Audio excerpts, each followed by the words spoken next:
Hi. So we will continue the treatment of reinforcement learning.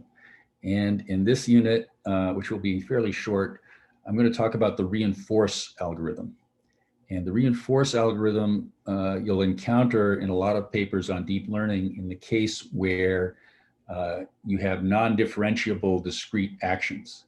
So for example, if you're optimizing BLEU score in machine translation and you want to optimize BLEU score directly rather than optimize across entropy on the translation, or in any case where you have discrete labels and you want to optimize a reward function based on the discrete labels. So if you have a reward based on discrete labels, you've got a differentiability issue, right? The discrete decision has no gradient. And reinforce is a fairly widely discussed and used method of handling that case, but it comes out of reinforcement learning. So reinforce is the word you want to remember. Now, reinforce from a reinforcement learning perspective is what's called a policy gradient algorithm. So remember that a policy is a stochastic way of selecting actions. And now it's going to be very important that that is stochastic, that there's a distinct, that it's distributed over many different possible actions at each choice. And what we're going to do is assume a parameterized policy, stochastic policy. Let's say this is a deep network with this parameter vector phi. And it's interesting to compare a policy. A policy also has two arguments, right? It's saying, what's the probability of this action in this state? And it's interesting to compare this with the Q function. And this is going to come up when we do AlphaGo. What's really the difference between the policy and the Q function? They're both state action. They're both functions of the state action pair. Formally, mathematically, technically, the policy is normalized, right? The sum over the actions of this function is 1, and it's non-zero, or it's non-negative. But like the Q function, if we've got a parameterized policy, it can look at features of both the action and the state. Okay, so we're going to do policy gradient. What that means is we're going to look at the gradient with respect to the parameters of this policy of our reward. And remember that our reward is a function of the discrete actions we take, or at least that's the part of the reward that we have control over. What actions do we take? So the optimal policy, the optimal value of our parameter is simply to maximize the expectation under the policy defined by that of the reward. And the reward, this expectation over the policy of the reward, is a sum over all possible ways the state can evolve, all possible histories of the reward we get in that history, in that evolution of the process. So the evolution of the process is a sequence of state action pairs. And I'm going to focus on the episodic case. So I'm going to take a sequence of state action pairs defined by one episode. Given this sequence of actions, there's a total reward over this whole sequence. And what I'm interested in computing is the gradient with respect to the policy parameters. These are direct policy parameters. So this is not Q learning. This is not value iteration. It's optimizing the policy parameters. I'm going to take the gradient with respect to the policy parameters of a sum over all possible histories of the probability of that history under this policy times the reward. And I'm going to differentiate that, take the gradient with respect to the policy. All right, what is this probability? This probability is a big product. It's we have some fixed start state. The policy is stochastic, so there's a probability of picking this first action. Then, given this action, given this state and this action, there's a transition probability to the next state, and then there's a probability of this action, and then a transition probability. So this probability is a big product, and when I differentiate a product, that the differentiation of a product is the derivative of A times B is the derivative of A times B plus the A times the derivative of B. So when I differentiate this, I get a big sum.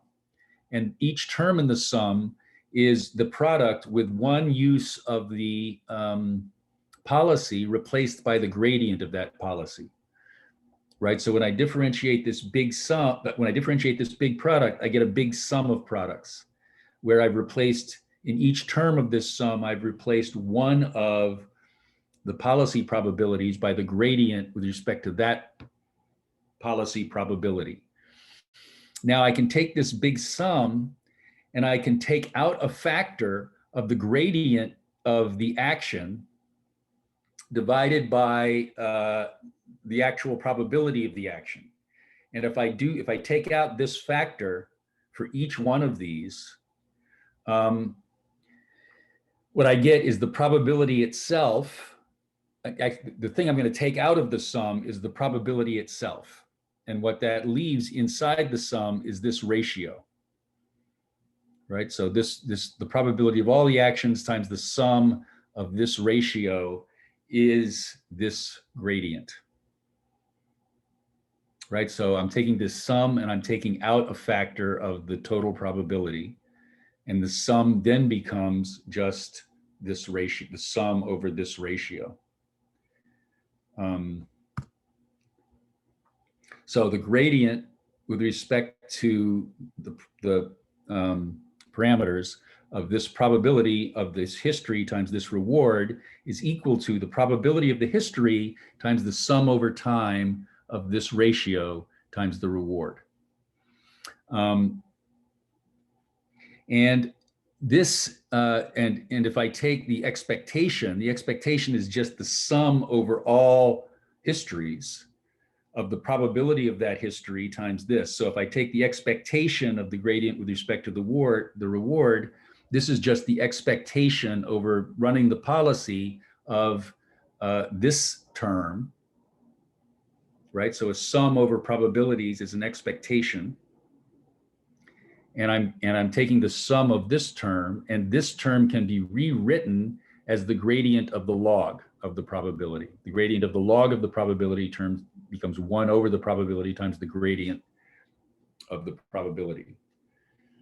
Okay, so this is the fundamental theorem that Reinforce is based on, right? The gradient of the expected reward with respect to the parameters of the policy is an expectation over running the policy of this sum of sum over time of the gradient of the log of the probability of taking that action at that time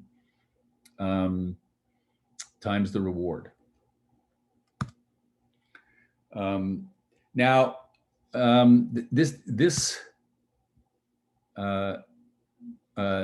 this formulation of the policy gradient theorem has a refinement that I'm not going to go into in detail, but I want to point out that the reward is a sum over time of the reward at that time. So now I've got a product of two sums, and I can take a product of two sums and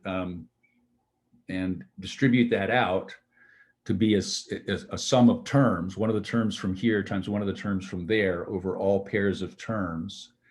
And that's a sum over t prime of this term at t times the reward at t prime.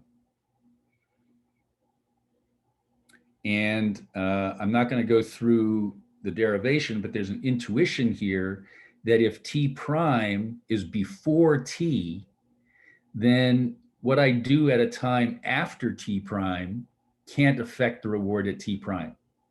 Just intuitively, there's no backward time causality.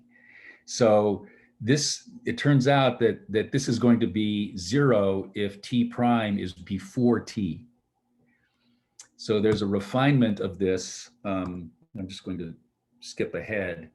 So this is a refinement of Reinforce. It says that the policy gradient, the gradient of your expected reward with respect to the policy parameters, is an expectation over running the policy. So to get this gradient, I just run the policy, get a history, and then I look at the sum over t prime, where t prime is greater than or equal to t, and I compute this value, the gradient of the policy at time t times the reward at time t prime. And this is Williams' reinforce algorithm.